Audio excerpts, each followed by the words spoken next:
Nagabang ang mga fans ng LG Lakers sa labas para makita nila ang mga players ng team na ito at dahil nga sa maganda rin ang nilalaro ni Carl Tamayo sa kanilang preseason games ay isa siya sa gustong makita ng mga fans ng LG Lakers. Sunod-sunod na tira ang nagawa ni Carl Tamayo sa 3-point area maging sa mid-range at nakikita natin yung lakas ni Carl Tamayo dito sa KBL dahil na rin sa may tiwala nga rin ang team ng LG Lakers sa kanya at nabibigyan ng playing time at plays itong si Carl Tamayo sa team ng LG.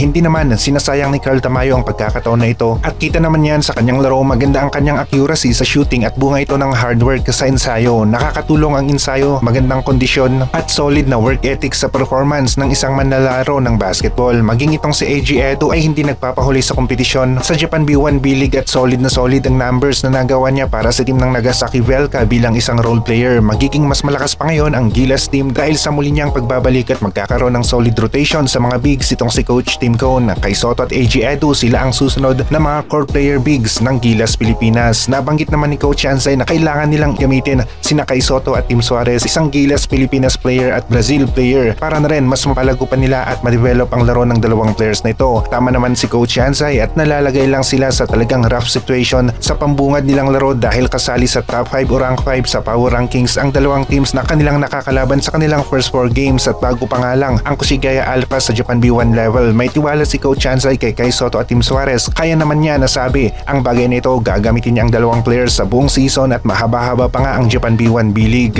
Nagsisimula na nga ang uminit ang magandang performance ni Kay Soto at ginamit na nga ni Coach Ansay itong si Kay sa opensa at maging sa pag-rebound nga rin ay nanguna itong si Kay Soto para sa team ng Kushigaya at sa official na talaan ng stats ng Japan B1 B-League ay nakita natin ang 18 points, 15 rebounds record ni Kay Soto. Nagbabalik na nga ang original na Kay Soto at marami sa mga fans ni Kay ang hindi nawawala ng tiwala sa laro niya. Ipinakita ni Kay Soto ang isa sa kanyang best performance dito sa Japan B1 B-League laban sa team ng Ryokyu Golden Kings at bagong career high nga rin ni Kay Soto ang 15 rebounds dito sa Japan B1 B-League at dito naman sa team ng Kushigaya Alphas ay record para kay Kay ang 18 points, 15 rebounds. Problema para sa team ng Kushigaya Alphas ang kompetisyon dito sa Japan B1 B-League dahil nasa adjustment pa lamang sila tapos natapat pa sila sa mga teams na nasa top rank ng Japan B1 B-League pagdating sa power rankings na Alvark, Tokyo at Ryokyu Golden Kings. At may reputasyon ng dalawang teams na ito sa Japan B1 B-League. Kilala sila sa pagiging malakas na mga teams habang ang Kushigaya naman nangangapa pa sa Japan B1 level dahil kagagaling lang nila sa Japan B2. Nakikita naman natin na tatapat ang team ng Kushigaya Alphas sa mga teams na nasa gitna ng rankings ng Japan B1 B-League at sa ngayon ay hindi pa sila ganon kahanda sa mga teams na nasa top 5 power rankings. Binubuo ng 24 teams ang Japan B1 B-League at sa tingin natin nasa gitna ang lakas ng Kushigaya Alphas kaya naman magiging sunod-sunod rin ang kanilang panalo kapag yung mga mas mahihinang teams ang kanilang nakalaban at sila na nga ang susunod na makakalaban ng Kushigaya Alphas. Kaya hindi rin malayo ang sunod-sunod na panalo para sa team ng Kushigaya. Kung maaga naman na makapag-adjust ang team ng Kushigaya Alphas ay posible ang top 8 para sa kanila ngayong 2024-2025 season. Isang malakas ang laro ang ipinakita ni Kay Soto laban sa team ng Ryokyu Golden Kings at maganda ang kanyang naging stats laban sa isang malakas na team. Halos hindi nga mapigilan ang kanyang opensa at maging sa rebound nga nakipag-compete ito sa NBA caliber na player na kagaya ni Jack Coley. Laro na naman ngayong araw, game 2 ng Kushigaya Alphas laban sa team ng Ryokyu Golden Kings para sa kanilang weekend back-to-back games.